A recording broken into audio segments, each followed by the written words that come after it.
हिवाळा सुरू झालेला आहे, तरीसुद्धा पाऊस कुठे-कुठे बऱ्याच ठिकाणी पाऊस पडत आहे. नागपूरला सुद्धा बघू शकता तुम्ही आभाळ खूप आलेलं आहे. छान अशी व्हिडिओला सकाळी-सकाळी सुरुवात केली.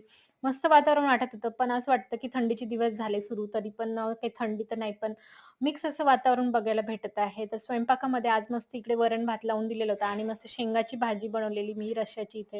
त्याच-त्याच भाज्या खाऊन कंटाळा आला म्हणून म्हटलं चला अशी वेगळी करू. संध्याकाळी मी करत असते बऱ्याचदा अशा प्रकारची भाजी, भाकरी. तर आज सकाळी-सकाळी करून घेतलेली. खूप छान झाली होती ती सुद्धा हिरवी मिरची पेस्ट आणि शेंगदाण्याची पेस्ट. त्यानंतर छान अशी पूजा वगैरे झालेली सकाळी-सकाळी आणि भरपूर असे जास्वंदाची फुलं निघाले, तर ते सुद्धा तोडून आणले. आणि कालचा होता गुरुवार, तर छान अशी गुरुवारची रांगोळी काढली आणि गुरुवारच्या ह्याच्यामध्ये ना कलर सुद्धा खूप छान भरता येतात.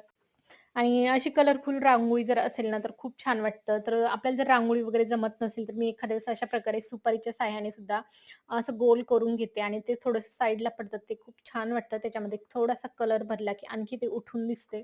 तर अशा प्रकारे आजची रांगोळी होती आणि मस्त धूप-दीप दाखवून नमस्कार केला देवाला, रांगोळी काढून घेतली. त्यानंतर मला आज जे काही आईने दिलेलं होतं सामान, ते म्हणजे गावावरून आलं होतं, तर ती बॅगसुद्धा राहिली होती रिकामी करायची. तर थोडंफार त्याच्यामधलं सामान काढून घेतलं. तर आता समोर अधिक महिना येत आहे. तर अधिक महिन्याच्या महिन्यात तर काही जाणं होत नाही माहेरी. तर म्हणून आईने मस्त अशी गाय घेऊन ठेवली होती माझ्यासाठी. ती सुद्धा येताना घेऊन आली होती मी आणि ही पूर्ण गाय भरीव आहे. तुम्ही बघू शकता खालून सुद्धा आणि वासरू सुद्धा खूप सुंदर आहे त्याच्यावर. तर असं म्हणलं जातं, की वासरू आणि गाय जे आहे ना, म्हणजे गाईचं दूध पितांनी जर वासरू असेल ते खूप छान असतं. तर अशा प्रकारे माझ्या आईने ती गाय वगैरे घेऊन घेतली. त्याची सुद्धा स्थापना करायची मला आता. पितळची आहे ती माझ्याकडे अगोदर होती. ती चिनी मातीची ती देवघरामध्ये होती माझ्यात. आता पितळची स्थापना करून घेईल मी देवघरामध्ये. त्यानंतर भरपूर अशा वाती दिल्या त्या आईने घरी बनवल्या. तिने स्वतः बनवलेल्या आहेत ह्या. मंद आचेवर जर आपण म्हणजे तेल जर टाकलं ना भरपूर दिव्यामध्ये, तर खूप वेळ चालतात. संध्याकाळपर्यंत ह्या वाती चालतात आणि तुम्ही बघू शकता एकदम भरीव वात आहे ही. शेतातला जो घरचा कापूस असतो त्यापासून बनवलेल्या वाती आहेत. तर भरपूर वाती आहेत. ह्या आता 400 जवळ-जवळ 400 वाती आहेत. त्या भरपूर दिवस जाणार आता त्या. त्यासुद्धा एका डब्यामध्ये काढून ठेवलेल्या आहेत.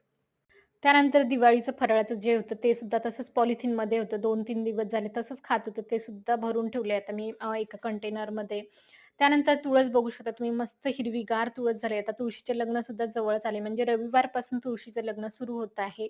2 तारखेपासून तर 5 तारखेपर्यंत म्हणजे पौर्णिमेपर्यंत तुळशीचे लग्न आहे यावेळेस. तुम्ही सुद्धा नक्की तुळशीचे लग्न जर लावत नसेल तर यावर्षीपासून नक्की लावू शकता. मी सुद्धा मस्त तुळस अशी रेडी करून घेतलेली आहे. तर हिला मी थोडंसं गांडूळ खत म्हणजे वर्मी कंपोस्ट टाकलं होतं. तुम्ही बघू शकता मस्त टवटवीत झालेली आहे. तर त्यानंतर मुलींना दुपारून खायची होती मॅगी. तर झणझणीत अशी मॅगी बनवली आम्ही तिघींनी सुद्धा मस्त एन्जॉय केलेली आहे.